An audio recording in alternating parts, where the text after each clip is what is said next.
श्री शिव महापुराण प्रथम खंड गीता प्रेस चतुर्थ अध्याय। ब्राह्मण बोले, सौभाग्य की बात है कि भगवान शंकर की कृपा से शिव पुराण की इस वैराग्य युक्त तथा श्रेष्ठ कथा को सुनकर तुम्हें समय पर चेत हो गया है। हे ब्राह्मण पत्नी, तुम डरो मत, भगवान शिव की शरण में जाओ। शिव की कृपा से सारा पाप तत्काल नष्ट हो जाता है। मैं तुमसे भगवान शिव की कीर्ति कथा से युक्त उस परम वस्तु का वर्णन करूंगा जिससे तुम्हें सदा सुख देने वाली उत्तम गति प्राप्त होगी। शिव की उत्तम कथा सुनने से ही तुम्हारी बुद्धि इस तरह पश्चाताप से युक्त एवं शुद्ध हो गई है, साथ ही तुम्हारे मन में विषयों के प्रति वैराग्य हो गया है। पश्चाताप ही पाप करने वाले पापियों के लिए सबसे बड़ा प्रायश्चित है। सत्पुरुषों ने सबके लिए पश्चाताप को ही समस्त पापों का शोधक बताया है। पश्चाताप से ही पापों की शुद्धि होती है। जो पश्चाताप करता है वही वास्तव में पापों का प्रायश्चित करता है, क्योंकि सत्पुरुषों ने समस्त पापों की शुद्धि के लिए जैसे प्रायश्चित का उपदेश किया है वह सब पश्चाताप से संपन्न हो जाता है। जो पुरुष विधि पूर्वक प्रायश्चित करके निर्भय हो जाता है पर अपने कुकर्म के लिए पश्चाताप नहीं करता, उसे प्राय उत्तम गति प्राप्त नहीं होती, परंतु जिसे अपने कुकृत्य पर हार्दिक पश्चाताप होता है वह अवश्य उत्तम गति का भागी होता है, इसमें संशय नहीं है। इस शिवपुराण की कथा सुनने से जैसी चित्त शुद्धि होती है वैसी दूसरे उपायों से नहीं होती। जैसे दर्पण साफ करने पर निर्मल हो जाता है, उसी प्रकार इस शिव पुराण की कथा से चित्त अत्यंत शुद्ध हो जाता है, इसमें संशय नहीं है, क्योंकि शुद्ध मनुष्यों के शुद्ध चित्त में जगदम्बा पार्वती सहित भगवान शिव विराजमान रहते हैं, जिससे वह विशुद्ध आत्मा पुरुष श्री साम्य सदाशिव के परम पद को प्राप्त होता है। इस प्रकार ये कथा रूपी साधन सभी प्राणियों के लिए उपकारी है और इसी कारण महादेव जी ने इसको आग्रह पूर्वक प्रकट किया है। इस कथा से भगवान उमापति का ध्यान सिद्ध हो जाता है। उस ध्यान से परम ज्ञान और उससे मोक्ष की प्राप्ति निश्चय ही होती है। भगवान शंकर के ध्यान में मग्न हुए बिना भी यदि कोई इस कथा को मात्र सुनता है वह दूसरे जन्म में भगवान के ध्यान को सिद्ध कर परम पद को पा लेता है। इस कथा के श्रवण से भगवान शंकर के ध्यान को प्राप्त कर पश्चाताप करने वाले पापी पुरुष सिद्धि को प्राप्त हो गए हैं। इस उत्तम कथा का श्रवण समस्त मनुष्यों के लिए कल्याण का बीज है, अतः यथोचित मार्ग से इसकी आराधना अथवा सेवा करनी चाहिए। यह कथा श्रवण भवबंधन रूपी रोग नाश करने वाला है। भगवान शिव की कथा को सुनकर फिर अपने हृदय में उसका मनन एवं निधि ध्यासन करने से पूर्णतः सिद्ध चित्त शुद्धि हो जाती है। चित्त शुद्धि होने से महेश्वरी की भक्ति अपने दोनों पुत्रों के साथ निश्चय ही प्रकट होती है। तत्पश्चात महेश्वर के अनुग्रह से दिव्य मुक्ति प्राप्त होती है, इसमें संशय नहीं है। जो शिव भक्ति से वंचित हैं उसे पशु समझना चाहिए, क्योंकि उसका चित्त माया के बंधन में आसक्त है, वह निश्चय ही संसार बंधन से मुक्त नहीं हो पाता।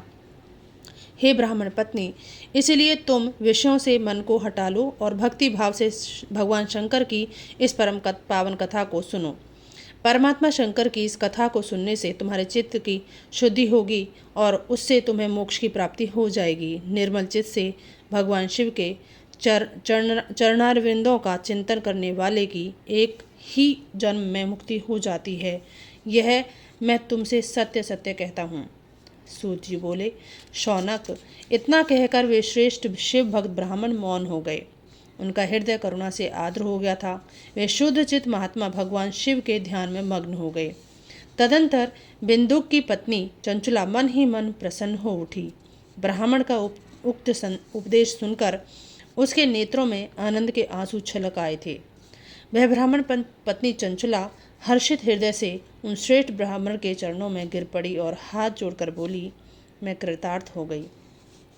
तत्पश्चात उठकर वैराग्य तथा उत्तम बुद्धि वाली वह स्त्री, जो अपने पापों के कारण आतंकित थी, उन महान शिव भक्त ब्राह्मण से हाथ जोड़कर गदगद वाणी में कहने लगी, हे ब्राह्मण, हे शिव भक्तों में श्रेष्ठ, हे स्वामिन, आप धन्य हैं, परमार्थदर्शी हैं और सदा परोपकार में लगे रहते हैं, इसीलिए आप श्रेष्ठ साधु पुरुषों में प्रशंसा के योग्य हैं। हे साधो, मैं नरक के समुद्र में गिर रही हूँ, आप मेरा उद्धार कीजिए, उद्धार कीजिए।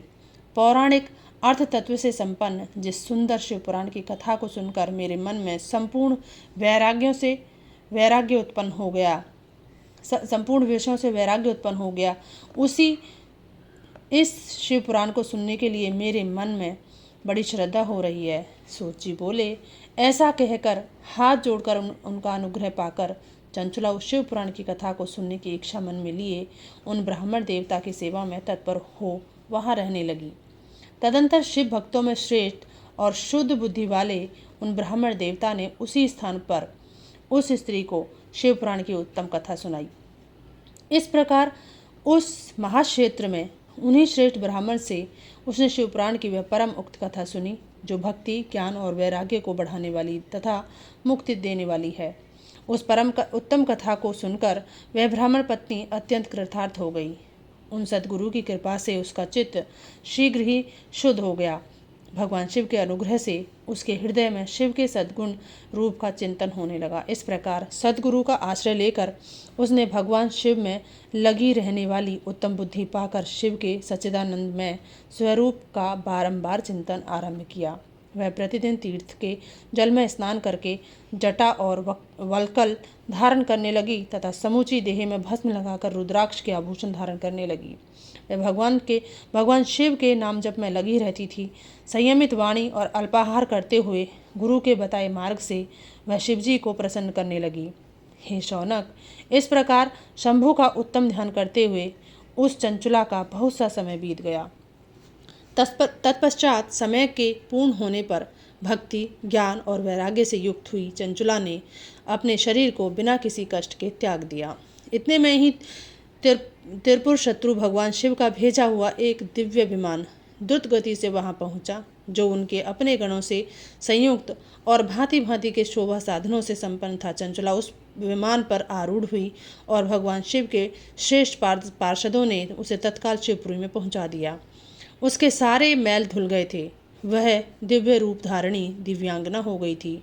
उसके दिव्य अवयव उसकी शोभा बढ़ाते थे। मस्तक पर अर्धचंद्र का मुकुट धारण किए वह गौरांगी देवी शोभाशाली दिव्य आभूषणों से विभूषित थी। वहां पहुंचकर उसने त्रिनेत्रधारी महादेव जी को देखा। ब्रह्मा, विष्णु आदि देवता उन सनातन शिव की सेवा कर रहे थे। गणेश, भृंगी, नंदी, वीरभद्रेश्वर आदि गण उत्तम भक्ति के साथ उनकी उपासना कर रहे थे। उनकी अंक कांति करुण सूर्यों के समान प्रकाशित हो रही थी। कंठ में नील चिन्ह शोभा पाता था। उनके 5 मुख थे और प्रत्येक मुख में 3-3 नेत्र थे। मस्तक पर अर्धचंद्राकार मुकुट शोभा देता था। उन्होंने अपने वाम अंग में गौरी देवी को बिठा रखा था, जो विद्युत पुंज के समान प्रकाशित थीं। गौरीपति महादेव जी की कांति कर्पूर के समान गौर थी। उन्होंने सभी अलंकार धारण कर रखे थे। उनका सारा शरीर श्वेत भस्म से भासित था। शरीर पर श्वेत वस्त्र शोभा पा रहे थे। वे अत्यंत उज्जवल वर्ण के थे। इस प्रकार परम उज्ज्वल भगवान शंकर का दर्शन करके वह ब्राह्मण पत्नी चंचुला बहुत प्रसन्न हुई। अत्यंत प्रीति युक्त होकर उसने बड़ी उतावली के साथ भगवान को बारंबार प्रणाम किया। फिर हाथ जोड़कर वह बड़े प्रेम, आनंद और संतोष से युक्त हो विनीत भाव से खड़ी हो गई। उसके नेत्रों से आनंदाश्रुओं की अविरल धारा बहने लगी तथा संपूर्ण शरीर में रोमांच हो गया। उस समय भगवती पार्वती और भगवान शंकर ने उसे बड़ी करुणा के साथ अपने पास बुलाया और सौम्य दृष्टि से उसकी ओर देखा। पार्वती जी ने तो दिव्य रूप धारणी बिंदुक प्रिया चंचुला को प्रेम पूर्वक अपनी सखी बना लिया। वह उस परमानंद घन ज्योति स्वरूप सनातन धाम में अविचल निवास पाकर दिव्य सौख्य से संपन्न हो अक्षय सुख का अनुभव करने लगी।